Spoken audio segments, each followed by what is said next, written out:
जय हिंद दोस्तों, आप सबको इंडिया में जान पर स्वागत है। दोस्तों, आप सब जानते हो जो पहले लग रहा था कि पाकिस्तान जो क्लेम कर रहा है वो फेक है, लेकिन कल इंडियन गवर्नमेंट ने ये पूरी दुनिया के सामने रखा कि नहीं, वो हमारा ही एक मिसाइल था जो गलती से एक टेक्निकल एरर के कारण पाकिस्तान में जाकर गिरा। हालांकि मैं आपको बता दूं, अब तक इंडियन गवर्नमेंट ने ये कंफर्म नहीं किया है कि वो मिसाइल ब्रह्मोस ही है, लेकिन पाकिस्तान में या फिर पाकिस्तान भी ये कंफर्म नहीं किया है कि वो मिसाइल ब्रह्मोस ही था।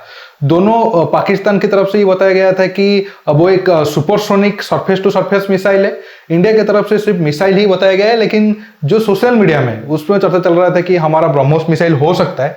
इसी वजह से अब सारा जो मीडिया में खबर आ रहा है वो ब्रह्मोस को लेकर आ रहा है और हम मानकर चलते हैं कि ये जो मिसाइल है वो ब्रह्मोस ही है। लेकिन अभी तक दोनों देश उसे ब्रह्मोस मिसाइल के नाम पर क्लेम नहीं किए हैं। और एक तरीके से आप देखोगे तो ये मिसाइल गिरने के बाद चाहे पाकिस्तान का रेस्पॉन्स हो या फिर इंडियन गवर्नमेंट का रेस्पॉन्स हो, हालांकि बहुत सारे सवाल तो है, लेकिन ये दोनों देशों का जो बिहेवियर है एक तरीके से आप कह सकते हो बहुत अच्छा कदम है, लेकिन सवाल बहुत ज्यादा है। और इसमें बड़ा सवाल हमारे देश में ही उठ रहा है। ब्रह्मोस पिछले 15-20 साल से इंडियन आर्मी में एक्टिव है या फिर टेस्ट होना शुरू हुआ है, और कभी भी ब्रह्मोस के साथ ऐसा नहीं हुआ है। तो फिर आज ऐसा या फिर 9 तारीख को ऐसा क्यों हो गया कि ब्रह्मोस मिसाइल गलती से पाकिस्तान की तरफ चला गया? क्यों ये मिसाइल मिसफायर हो गया या फिर उसमें टेक्निकल एरर आया? आज मैं इसी टॉपिक पर बात करूंगा, क्या क्या रीजन हो सकता है अगर हम मानकर चले कि नहीं, जो भी गवर्नमेंट हमारा बोल रहा है वो सही है, तो उस हिसाब से ये उस मिसाइल में क्या एरर था। इसके साथ साथ अब पाकिस्तान की तरफ से ये क्लेम किया जा रहा है कि अब अगर भारत खुद ये ऑर्डर दे दिया है कि उस एरिया में जो भी हमारे आर्मी के लोग तैनात थे या फिर उनकी जिम्मेदारी थी कि ब्रह्मोस मिसाइल को कंट्रोल करने के लिए,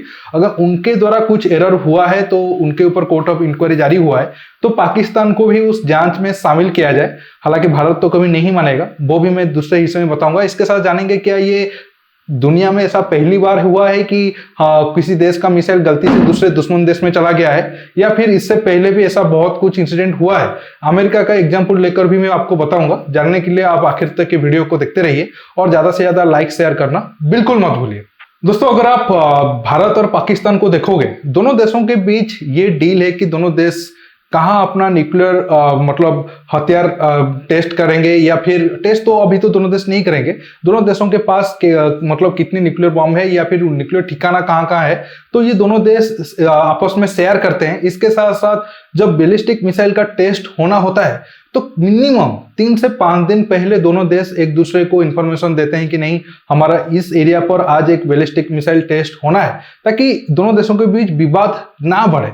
इसके साथ ये भी है, जब मिसाइल टेस्ट कुछ जब होगा तो कम से कम बॉर्डर से 40 किलोमीटर दूर मिसाइल टेस्ट होगा, और जो मिसाइल का इंपैक्ट पोजीशन होगा, ये अगर आप मानकर चलो ये रहा भारत का मैप, तो जो मिसाइल का इंपैक्ट पोजीशन होगा, तो मान लो कि ये रहा बॉर्डर, ये रहा इंडिया पाकिस्तान बॉर्डर, और जो टेस्ट होगा वो बॉर्डर से 40 किलोमीटर दूर होगा। अगर मान लो कि इस एरिया में इंपैक्ट होना है, तो तकरीबन 70 किलोमीटर या फिर 80 किलोमीटर दूर वो इंपैक्ट वाला जो पोजीशन है वो बॉर्डर से होना चाहिए।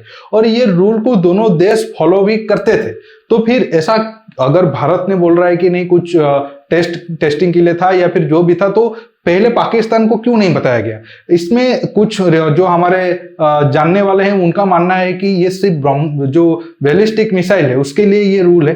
क्रूज मिसाइल या फिर छोटे छोटे मिसाइल के लिए जरूरत नहीं पड़ता है दोनों देश एक दूसरे को इन्फॉर्म करे। अगर पाकिस्तान कोई क्रूज मिसाइल टेस्ट करता है तो उसे भारत को बताने की जरूरत नहीं है। सेम रूल भारत के साथ भी फॉलो होता है। अब अगर मान लेते हैं कि पाकिस्तान के क्लेम के हिसाब से सिरसा से ब्रह्मोस मिसाइल एक तरीके से लॉन्च हुआ था, और माना जा रहा है कि महाजन जो है टेस्ट एरिया राजस्थान में आकर उस एरिया में उसे गिरना था, या फिर आगे जाकर थार जो हमारा राजस्थान में डेजर्ट है उस पर गिरना था। तो फिर ऐसा क्या हुआ कि इसमें डायरेक्ट मतलब पोजीशन चेंज करके पाकिस्तान की तरफ चला गया?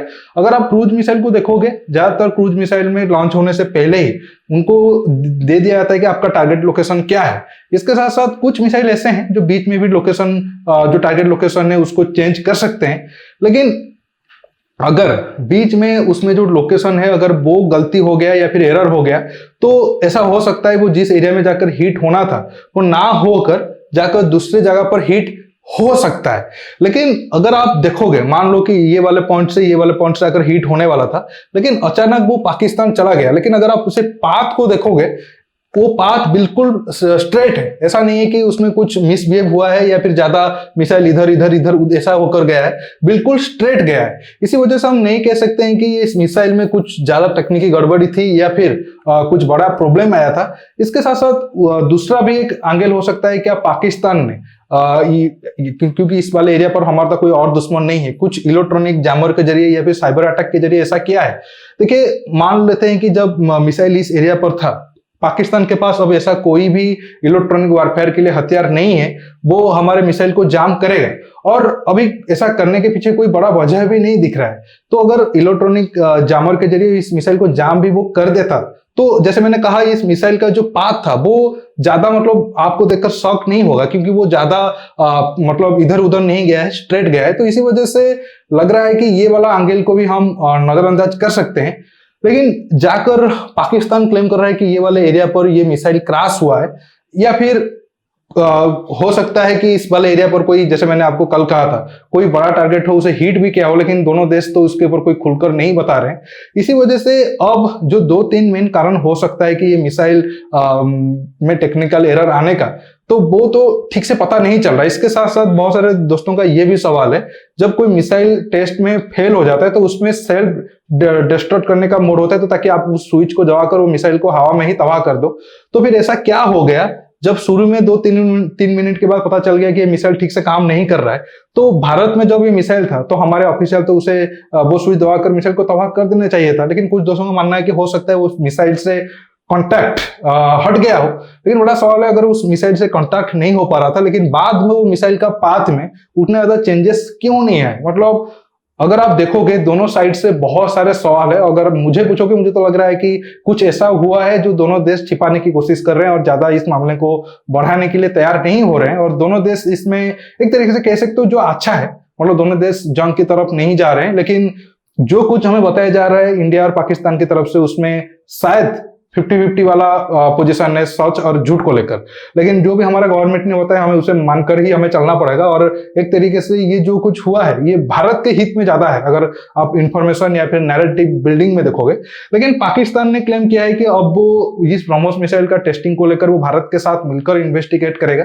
लेकिन भारत सरकार की तरफ से, हालांकि अभी तक तो जब वीडियो रिकॉर्डिंग कर रहा हूँ कोई ऑफिशियल बयान आया नहीं है, लेकिन मुझे लग रहा है भारत सरकार कभी भी राजी नहीं होंगे। बहुत हो गया, भारत ने मान लिया कि हाँ ये मिसाइल गलती से चला गया, ये बहुत बड़ी बात थी। अगर भारत पाकिस्तान के क्लेम को मान भी मगर नजरअंदाज कर भी देता, तो पाकिस्तान के पास ज्यादा कुछ था नहीं कि वो भारत के ऊपर जबरदस्ती ब्लेम करता।